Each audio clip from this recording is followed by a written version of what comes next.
Shriman Jayant Chaudhary ji. Honorable Chairman, sir, it's a matter of great honor, and I joined all esteemed parliamentarians in our expression of deep respect and regard as you take on this responsibility and high constitutional office. Sir, from Tirupur to your position today, undoubtedly it has been a long journey, one that has been marked by a strong commitment to service, to an honesty and integrity. The words of Mr. Frost come to mind perhaps to describe your own travails on life, is that there were two roads in a wood and I took the one less traveled by, and that is what made all the difference. In my own experience and relationships with my peers, my mentors here, and looking at leaders at close quarters, I've often wondered, what are the determinants of success? What are the attributes that create the platform that enable a person to dream larger than life and to achieve? Undoubtedly, the love of one's family, strong foundation of education, sometimes a hard knock when you are young, and when you are down, the courage to rethink yourself, to rediscover yourself. And at the core of it, it has to have a strong discipline. You've taken long and hard routes yourself, sir. In my own study of your life and what I've read from sources that are available, and in my very short but intimate engagement and conversation that I had with you after you took on the office, sir. You started life as a young sports person, table tennis champion, cricket, perhaps volleyball, and a long-distance runner. While this house is referred to as a house of elders, and there's been some debate that this is the more peaceful house of the two, I'm sure that your hours spent as a young sports person will give you the stamina and the body strength and vigor to maintain the discipline from that chair, sir.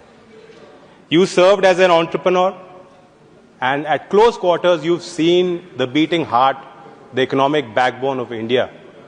You understand very well how our workers, our craftspersons, stitch by stitch, they are weaving economic prosperity not just for themselves and their families, but they're weaving a rich tapestry of India. They're bringing communities together. And I'm sure, sir, that will remain close to your heart. From business administration, then to public administration, as a parliamentarian, when you talked about democratic values and when you represented India in the UN General Assembly, sir. Then as governor, your commitment to providing equitable access to education, ensuring that no one gets left behind. I know that when you were governor in Maharashtra, for instance, you spent a lot of time engaging with students from tribal communities. And your School Connect program and your dedication to that program speaks volumes about your own thinking on that very important subject, sir. I also know that one of your first public acts after becoming Vice President, sir, was to pay homage to Chaudhary Charan Singh ji when you visited Kisan Ghat. And you also spoke fondly about him when I met you, sir. That gives me the warm confidence that you know the beating heart of our India, our rural people and their aspirations. So lastly, we are standing here speaking in this beautiful parliament building. It has been constructed using stone and marble from, I think, the state of Rajasthan, largely.